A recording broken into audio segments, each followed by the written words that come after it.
What's up, guys? It's your boy TPP, and I'm back with that true crime talk, baby. Let's go.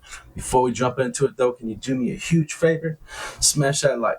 Appreciate it if you would. And if you haven't already, dude, what are you waiting for? Smash that subscribe. It's free. Just come on. Commit to it. Let's do it. All right. Let's jump into the topic for this video. Topic for this video is that YW Melly case, or trial, we should say. Man, whew, oh man. Like I said yesterday, defense was trying to play dirty pool and all, right? They was trying to play dirty, and they did what they did. Prosecution was able to come back pretty hard. Well, today, defense got to go ahead and do the cross on the detective of the gang unit, right? And the reason I'm not saying his name is because defense already put him on blast so hard. I don't want to add to that. This dude's life's already going to be hell because of it. So, that being said, it was funny. Defense tried so hard to undermine the things that he was bringing to light and teaching the jury about. They tried so hard. But that detective was not having it. The way that he answered the questions, it wasn't like combative, but he wasn't like, there was no back down at all. No backing down at all for him. It was it was superb performance. I feel like he was just like, you know what? You already ruined my life. You already made things extremely hard for me. I'm gonna go all in, and he did. So every point where the defense was trying to like undermine what he said or make it seem like it wasn't a big deal, like basically, for example, the defense was like trying to make it look like Melly wasn't, necessarily responding all the time, or to all these messages he was getting. But yet when he would respond, you could tell there was missing context. Like they had talked probably on a different platform, so you could tell there was correspondence that isn't matching up with everything that we're seeing, right? So like for instance, another one was like the big homie is basically trying to tell him, where's this venue going to be? Where's this, event going to be where you're going to be performing? And Melly didn't really, respond back too much. And come to find out, somehow they linked up, right? There's pictures taken. So most definitely, there's some type of correspondence that weren't in the emails, that weren't in the text messages. They were corresponding in another way. But even with just what's shown in those emails and text messages, dude, come on, man. You got to have the lowest IQ in the world not to see what's going on, right? Absolutely. You have to be dumb as a box of rocks, basically, is what I'm trying to say. If you can't sit there and listen to the full breakdown on those text messages and those emails and understand the story that's going on between Melly and these, these gang members, these shot callers, I don't know what to say, man. I don't know what to say. And to be honest with you, too, one of my favorite creators, he's a little controversial. His name's Myron Gaines. He runs, he's part of Fresh and Fit, which is like a social dating type podcast. They also do like business advice, all kinds of stuff. They're out of Miami, Florida. Well, he's got another channel called Fed Reacts because he used to be Homeland Security. And he's been involved in all kinds of cases. If you guys like true crime and you have not come across Fed Reacts, it used to be called Fed 1811, but now it's Fed Reacts. Dude, he breaks down cases and affidavits like no other because the fact that he knows what's up, he understands what he's reading. And his breakdown of the Melly affidavit, I mean, if you think Melly's innocent after hearing all this, I don't know if his breakdowns when they do anything for you, because like I said, at that point, I mean, I don't think you're operating with, everything you need to be operating with. But if you're of a sound mind, you can critically think and all that, go check his channel out, man, because he's had a couple breakdowns over the lives, breaking down what's going on in live with the trial. Perfect. Like I'm glad he started doing it because I got the first couple videos out on this case, or this trial, I should say, and I was getting pushback from certain people. And then especially if I go to like Law and Crimes live during the trial, dude, 70 to 80% of the people watching that think he's innocent. It's bananas, dude. It shows common sense ain't common, bro. It's just not. And unfortunately, we got a whole society filled with a lot of people who don't have a lot of common sense. They don't know how to critically think. And if you spoon feed them the right information, right, the right narrative in the right way, they're gonna fall for it. It's crazy.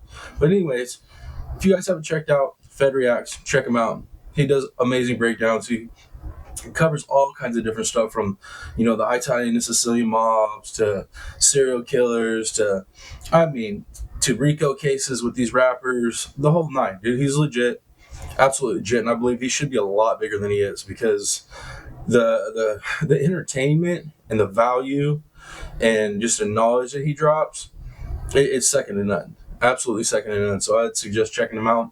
And what I'll do is once I upload this video, I'll go down and I'll pin in the comments, I'll pin a link to his YouTube channel. That way you guys can check it out. It's awesome content. But anyways, now that I've dealt with that whole situation with the detective, today we got to get the doctors in, right? We're talking about the people that were doing the autopsies and, examining the whole situation. And their breakdown was immaculate on how these men were killed and how the bullets that killed these men were fired a significant amount of time before the bullets from the setup drive-by hit these men. Like, they're stippling, bro. They're stippling on the kill shots. How do you get stippling, guys? Come on, I know some of you guys had to have followed enough trials to know how you get stippling.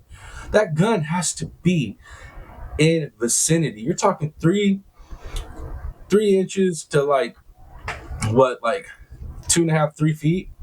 I mean, pretty much the distance in a car from the back driver's side seat to the front passenger seat. Like, dude, I'm telling you right now, bruh, this dude is guilty, right? So they both broke it down. They broke down how the kill shots had coagulation, and then the other shots that came later from the setup shots, there was no sign of like organ movement, heart pumping. There was no blood in those areas that were what they should have been. Like, hands down, this dude's guilty. Like, there's no way around it, bro. There's no way around it. And then damn long crime chat, like you see all these people, oh, no gun. How you connect him? He's no gun, no weapon. Bro, obviously y'all ain't watching enough trials. You don't need to have the weapon. Look at old Alec Murdoch. Look at him. Like, we didn't have for sure the weapons, right? But we had enough circumstantial evidence based off the digital footprint, the timeline, all that stuff. And he's done. He's cooked, right? So, man, between what we've heard the last 2 days on both the detective of the gang unit, the undercover detective, this dude knows everything about all the bloods and all the sets, the hands, the signs, the flags, the lingo, their structure, their pecking order. He knows everything, dude. He knew who Melly was communicating with. Man, I'll tell you what. So you get that, and then you get the rundown from the doctors, or the people that did the whole freaking autopsy. Bro, come on. After these last 2 days, if you're still thinking he's innocent, one or two things: either you're a blood and you don't want to see this dude go down, right? Or I'm just gonna say how it is, bro.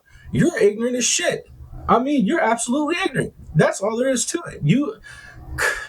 Come on, bro. It's horrible. I don't mean to be mean, but for real, those are the only two options at this point. If you believe he's innocent, like truly deep down inside you believe he's innocent, you're probably a blood, or you're just blind faith ignorance, like hands down. And it's crazy because I guess there's a little subsect of those type of people where even if he is guilty, they love him so much they don't care that he's guilty, which is insane. That shows you where our society is. Dude, guys, we are living in the clown world. This is the upside down. Right is wrong. Wrong is right. It's insane, man. It's just getting crazier by the day. And trials like this show you straight up, like, people have done lost their damn minds. Absolutely lost their minds. But yeah, man, I don't know what else to say, guys. I don't know what else to say about this, because I feel like just what we've heard these last 2 days, just that, just those, just that much circumstantial evidence so far, bro. To me, if I'm sitting up on that in the jury box, bro, I'm like, it's a wrap. Are we done yet? Can we go ahead and get back here and cast this verdict? Because this dude did it. I mean, at least that's where I'd be. But then again, you know how it can be with jurors. It can be, moved by emotion. But I don't know how they'd be moved by emotion to say he's not guilty. Because when you hear the details, like one specifically, right? Here's one of the details. One of the kill shots that killed one of the victims, right? He could have been saved. So the fatal wound, right, that killed this man, if he had been taken to the hospital, and the amount of time that they claimed that after the drive-by happened that they took him to the hospital, if the drive-by scenario basically was true, and that happened, and them two dudes were hit, one of those guys could have been saved. And that's what came out today in the testimony. Like, he could have been saved. So you got to think about it. This dude gets shot by somebody considered a childhood friend, gets drove around in the car for a minute to where they can go set up a drive-by in a certain area. And by then, enough time had passed where he was dead. But can you imagine that? The amount of pain that guy was in? While he's sitting in the car seat, shot up after his homie done shot him, bleeding to death. And that's why they're going for the death penalty on this, because that is heinous. That's the difference between, he did something for whatever, whether it was money, whether it was beef, or whatever it was that he had to prove, his colors, you know what I mean, to get his quote unquote stain. Heinous, bro. You shot that dude, and then you let him lay there and die like that. Heinous. So that's why prosecution's going. They're going hard for that death penalty. And dude, in my opinion, I think they're going to get it.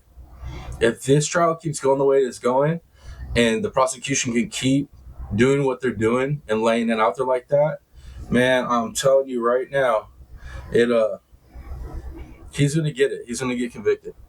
And here's another thing, though. Defense needs to watch themselves, because defense is trying to imply on these messages, right?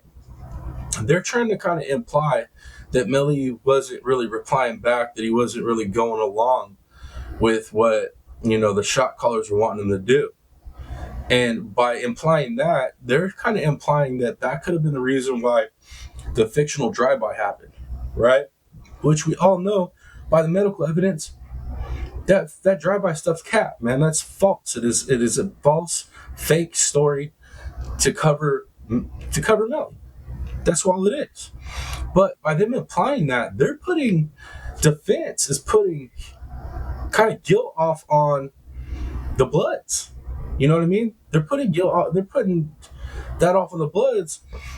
And so, I made a statement that some of those people in chat might be Bloods, and that's who's, like, oh, free him. But, there's different branches of it. And I'm just saying, the set that he was repping, they start hearing this defense kind of cast the dirt their way, like Melly didn't do this, like there's no way, then hey, man, he might not just have to worry about the death penalty. He might have to worry about these boys coming after him wherever he is.